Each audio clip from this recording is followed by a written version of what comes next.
Hello Cancer! Welcome to Pinay Empress Channel. So, hingi tayo ng message for the month of July 2024 for Cancer. So, hindi po sa lahat magre-resonate, and if ever mag-resonate, pa-like po or comment naman. Thank you in advance. Heto, hingi tayo ng for Cancer for the month of July 2024. Ayan, Hermit, Six of Pentacles, Magician, Hangman, Hangman. Sumama si Hangman. Bakit? So, Hermit, mas gusto mo mapag-isa. Six of Pentacles,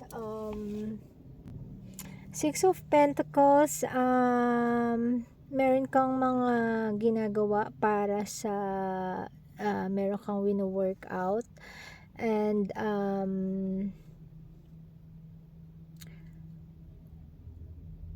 meron kang mga taong tinutulungan, Magician, and Hangman, pero tingin ko hindi nila nasuklian. So, parang confused ka, hindi mo maintindihan kung bakit ganun. May mga tao kang tinulungan, but then parang naging traitor sila, tinrider ka.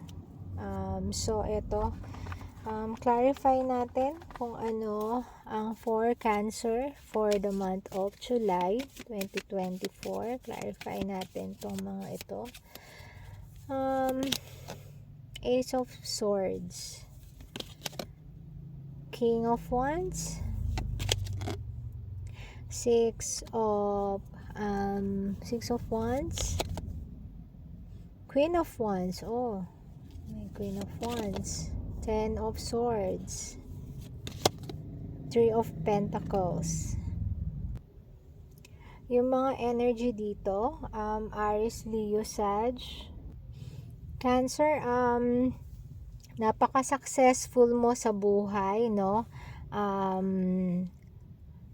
Kahit na ano ang umpisahan mo, once na tinutukan mo siya, nagiging successful ka. Kahit na nahihirapan ka, matyaga kang tinutuloy-tuloy yon, kahit na kung ano-ano yung problema na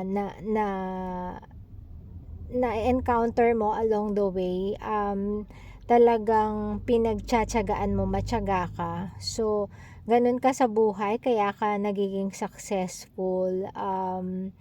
Kaya yung mga tao sa'yo, mataas ang tingin ng mga tao sa'yo. Kakaiba ka para sa kanila. Yung iba, ina-idolize ka nila. Yung mga sa katrabaho mo, ina-idolize ka nila dahil sa pagpupursige mo at tiyaga mo sa pagtatrabaho.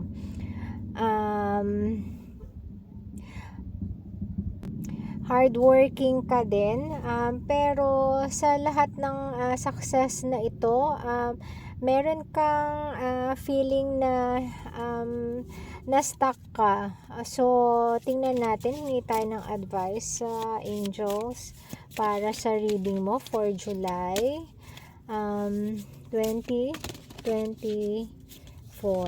Okay? Ayan. Be conscientious, cooperate with others for the highest good. Ayan. So, iyan ka nga siguro. And then, isa, align with the highest and go with the flow. So, yan.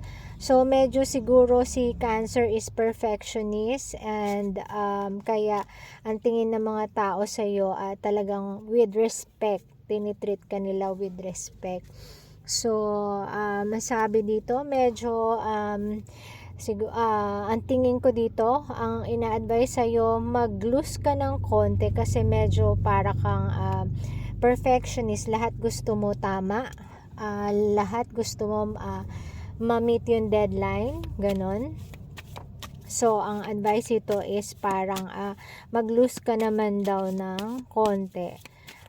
Eto, hingi pa tayo ng final message para sa reading ng Queen of Swords.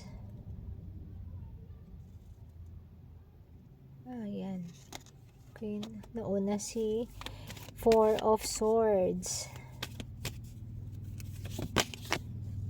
Five of Cups. Oh, Five of Cups. Five of Cups. Meron kang from the past, meron kang parang nasa state ka ng healing pero naka-recover ka na, and then meron kang iniwasan from the past na eto, pero parang hinahanap ka niya pero iniwasan mo siya.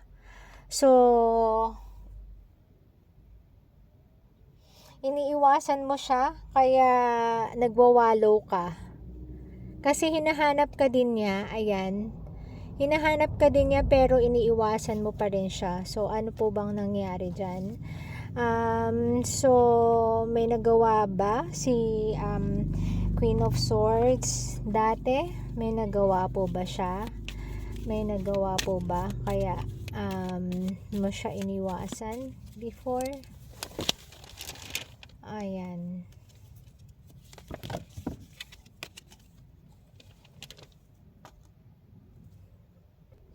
Yes, may nagawa siya from the past sa'yo. Medyo na-divert yung attention niya sa iba. Either sa work or sa ibang tao, kaya iniwasan mo siya, and yan yung dahilan kung bakit ka nagwawalo. So ang advice sa'yo is to let loose para bigyan mo ng patawarin mo na yung sarili mo. Siguro sinisisi mo rin yung sarili mo, maybe nawalan ka ng time sa kanya, inisip niya na hindi ka na nagki-care sa kanya, so pinagsisisihan mo yon. So patawarin mo na yung sarili mo sa past na yan para maging okay ka na. So ayun, Cancer, of course, if ever na mag-resonate, hindi magre-resonate sa lahat, and if ever, pa-like na lang po, and thank you, and God bless po.